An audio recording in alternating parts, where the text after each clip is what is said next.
contributions to our field. But first, I'm honored to tell you about his life and career. Mostly we've relied on the written tribute by Dr. Diamond and Brian Fennerty and David Katzka that was published in Gastroenterology on the occasion of this award. So thank you all. Some of these might be embarrassing, but we have some pictures. David was born and raised in Missouri. Isn't he so handsome? And here's a photo of David with his siblings and parents who are dedicated community leaders. His father served on the city council for 25 years and his mother on the local school board for the same duration. Their strong commitment to social justice and community service instilled in him a deep sense of responsibility and advocacy. Then David enrolled at the University of Michigan, where he met his future wife, Donna, future and still current wife, I should add. They haven't changed a bit. After completing medical school in Michigan, they moved west to Oregon and never left this beautiful area. They built a family and a remarkable GI division at Oregon Health Sciences and Health and Science University. At OHSU, David served as chief of gastroenterology and hepatology for 24 years. During that time, he tripled the division's size, established a digestive health center, and pioneered a multidisciplinary approach to GI care with advanced practice clinicians, GI nutrition, and GI psychology, which was prescient at that time. David's dedication to mentorship is a defining aspect of his career. He credits his own mentors, John Faulkner, Emmett Keith, Sidney Winnower, Bernard Levin, Dick Sampliner, Rick Boland, Ann Zauber, Jay Everhart, Peter Cotton, and past presidents of the AGA, Bob Sandler, Dennis Anand, Bisha Omri, Anil Rusky, Gail Hecht, Lauren Lane, John Carruthers, and Hashim El-Sarraj for shaping his path. And he has paid it forward by guiding the next generation of physician scientists. He has nurtured the careers of countless trainees and junior faculty, many of whom have become leaders in GI cancer research. He has attracted and supported mentees who are now leaders in their respective areas of digestive health-related research. And as Dr. Robert Schoen notes, he is not just a teacher of the residence fellow or faculty colleague, he is not just a teacher's teacher, he is a teacher to all of GI. It is not an understatement to say that David taught us all the value of screening colonoscopies. His VA research led to CMS approval for colorectal screening. As ASG president, he helped create the Multi-Society Task Force to develop unified screening guidelines, which continue to set standards to this day. He's been to the White House. David has also influenced national policy on colonoscopy reimbursement. Most recently, his advocacy with AGA helped eliminate co-pays for colonoscopy after a positive, non-invasive test.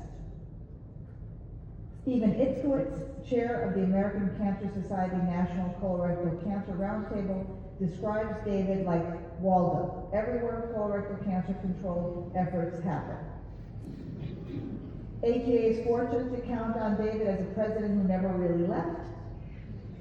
As president of the AGA board, David brought the board together with his collegiality.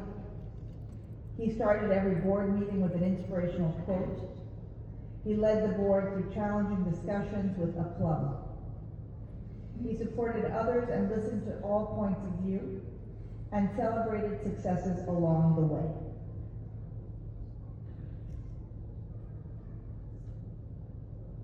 All right. He has continued to lead the organization and our colorectal cancer initiatives. He's the first person we call when there's something that comes out in the New England Journal of Medicine that we need someone to address. We're incredibly grateful for his insights and leadership, which have helped shape the organization, the field, and the care of patients worldwide. As the tribute authors note, David's humility, generosity, and ability to bring people together define his legacy. He has been a true ambassador of collaboration and goodwill for AGA and the entire field of gastroenterology. He consistently demonstrates a remarkable ability to bring people together, achieve consensus, empower others, and foster a community of collaboration and support. Thank you, David. and congratulations for this Friedenwald Award. Now I'd like to invite Dr. Sarah Diamond, who nominated Dr. Lieberman for the award, to the stage to share her reflections.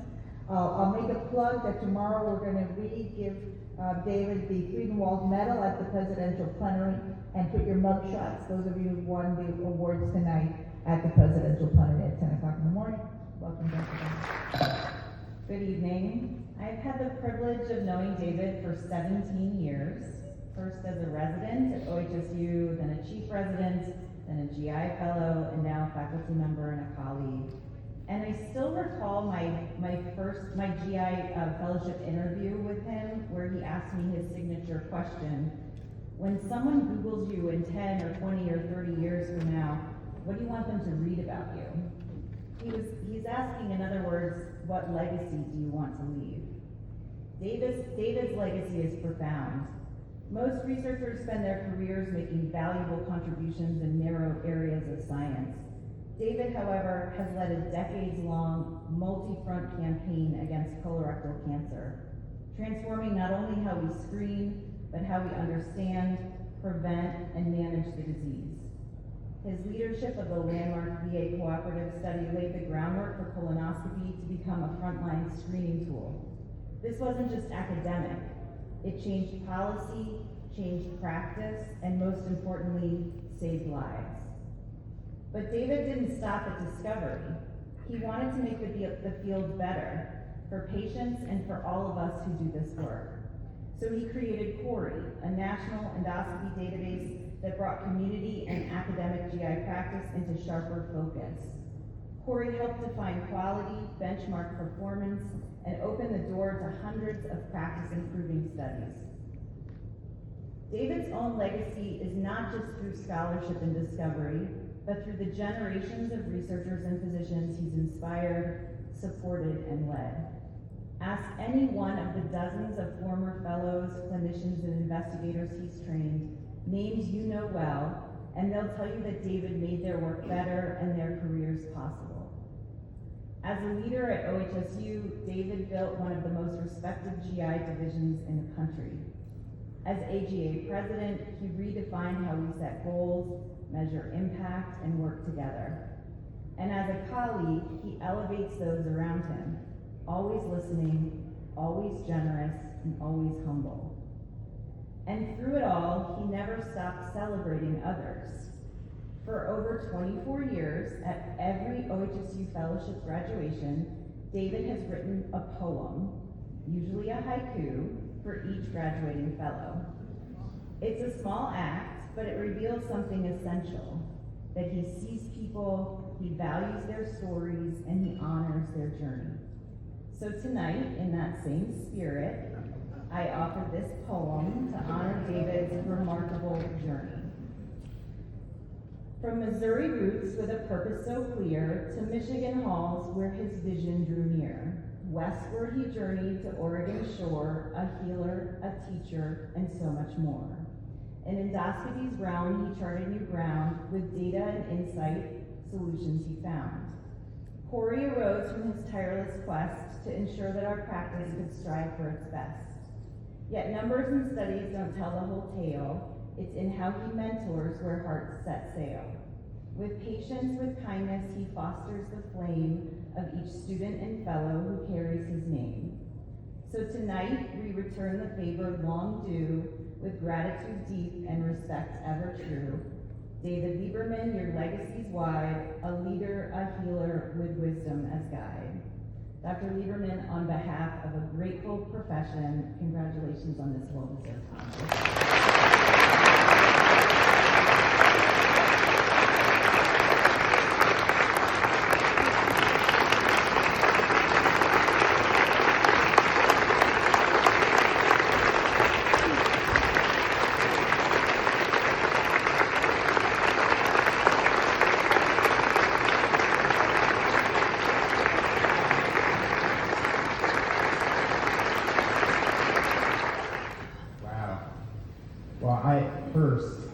Sarah, thank you very much. I'm just humbled to join the other wonderful awardees tonight. I'm really humbled by this. So like many people, I can't talk without PowerPoint, so I have a PowerPoint presentation. So, I have been asked sometimes, how did I get from here to here to here? And the answer is simple, hair loss. So, when I was a kid, I had dreams. My first dream was to become an NBA basketball.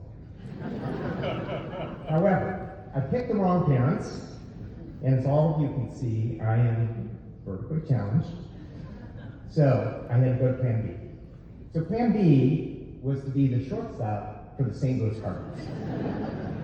But I lacked major league agility, hand-eye coordination, so I pursued Plan C. And that turned out pretty good.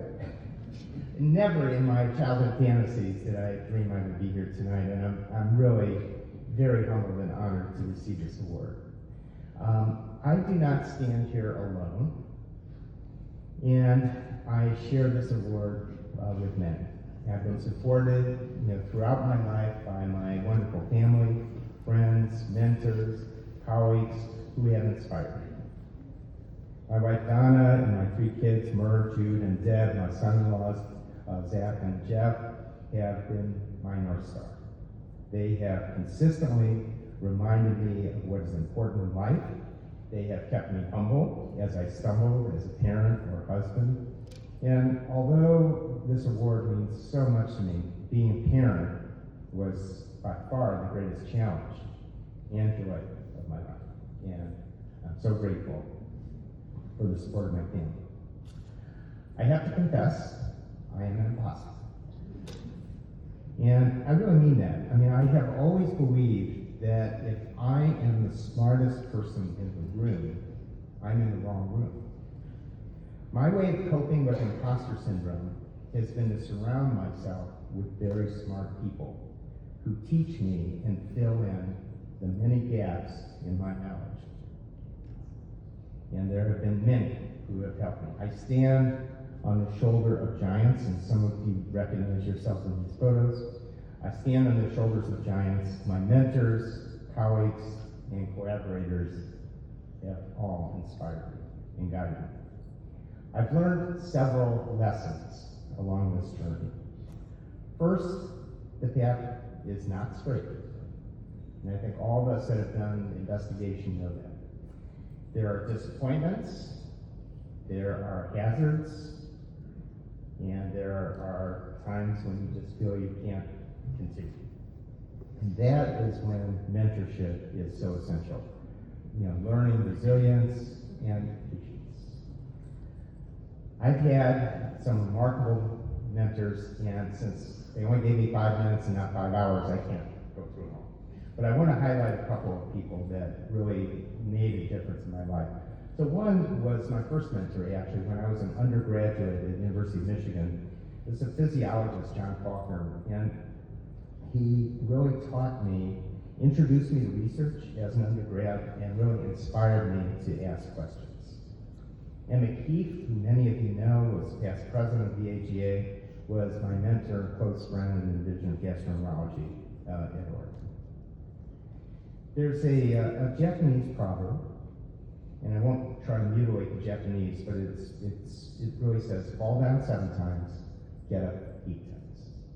And I'm here tonight after falling down many times, but getting up with the help of colleagues, friends, and many more times than I fell.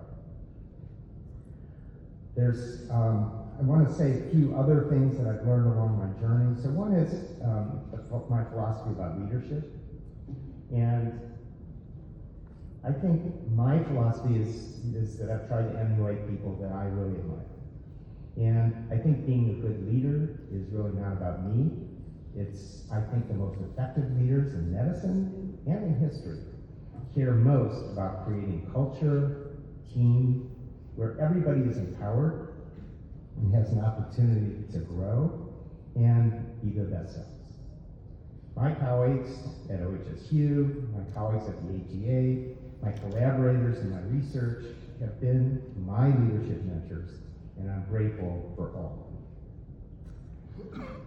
I have also enjoyed and appreciated the opportunity to try to make a difference.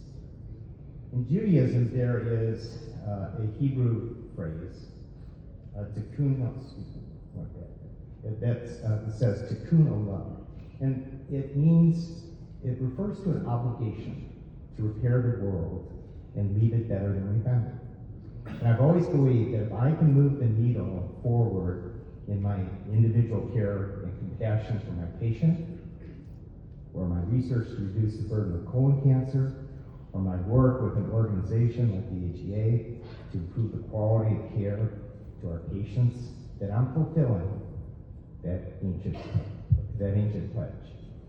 And I really believe it's a privilege to try to give back.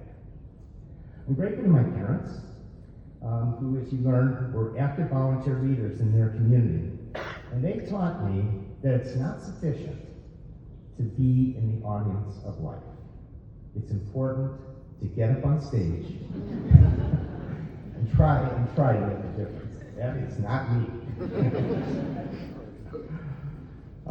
Finally, I am grateful to my patients who have inspired me to ask questions. So much of what we do in medicine is uncertain, as all of you know. And all of my research efforts have evolved by asking questions that arose from daily practice. Everything started out with a patient, a question, then thinking about how we might answer that question. Pretty simple stuff. The final lesson I've learned is about balance. It's a challenge in our profession to achieve balance, but again, I thank my family for reminding me of what is really important in life. So the measure of achievement, in my opinion, is really not winning awards. For me, it's trying to make a difference. I feel very blessed that I've had an opportunity to do work I love and care about and accomplish something that might make the world better in ways big and small and move that needle forward. So my sincere thanks to the HEA for this wonderful recognition. My thanks to my family, friends, colleagues. Thank you.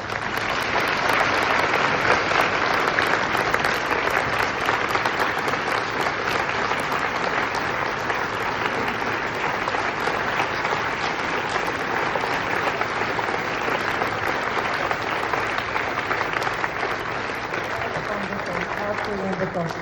Well, thank you so much for joining us.